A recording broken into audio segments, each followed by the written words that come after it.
Oliver finds a home. In the dining room of the big house, two ladies were sitting at the breakfast table.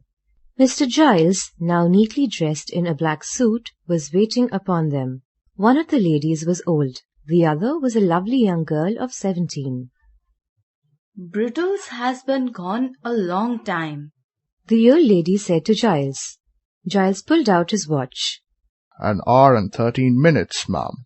At that moment a carriage stopped at the garden gate. A fat gentleman got out of it.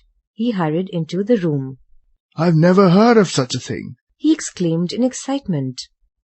My dear Mrs. Maylie, my dear Miss Rose, what a terrible shock for you. Oh, please, Dr. Losberne, will you come upstairs and look at the poor creature? Rose begged. Of course, said the doctor. Will you show me the way, Giles? Giles led the doctor to his patient.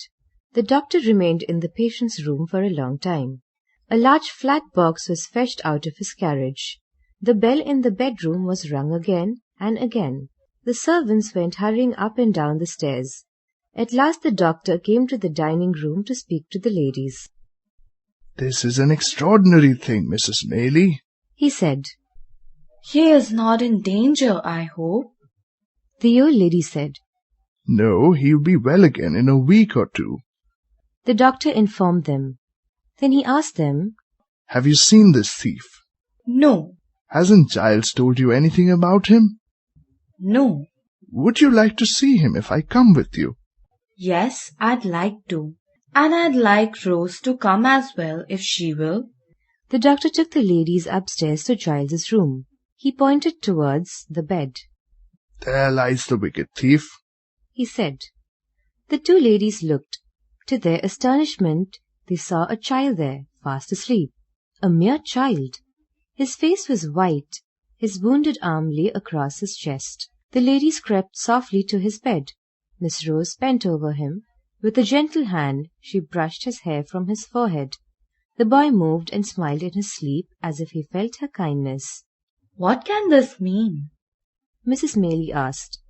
This poor child is no thief. He is so young, Rose said with tears in her eyes. Let's go into the next room, Dr. Losberne said to the ladies. We mustn't wake him up.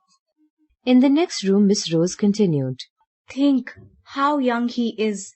Perhaps he has never known a mother's care. Perhaps he has never had a home. Poor, poor boy. Oh, Auntie, don't let them send this boy to prison. My dear, said the old lady, do you think that I would harm one hair of his head? I haven't much longer to live. I must help all I can. What can I do to help this boy, Dr. Losberne? Let me think, said the kind-hearted doctor. For some moments he looked thoughtful.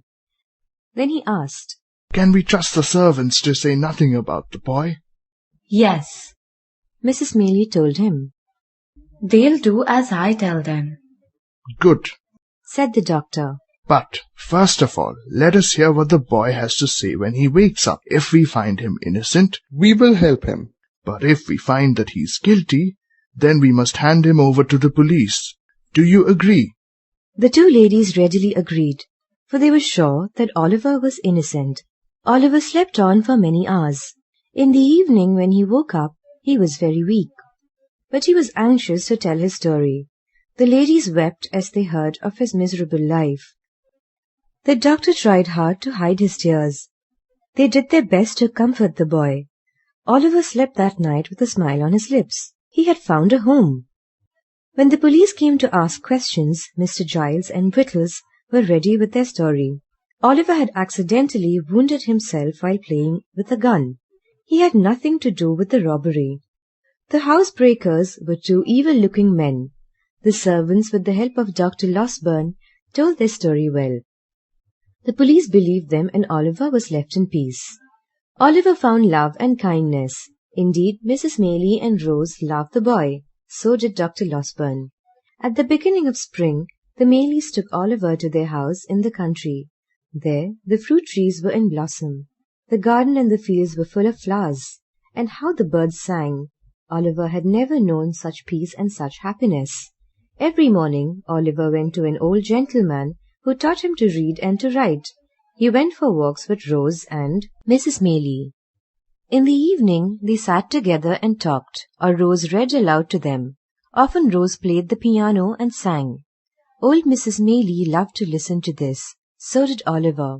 Every night, he slept peacefully in a clean bed in his own room. 3 months passed by. They were months of perfect happiness for Oliver Twist.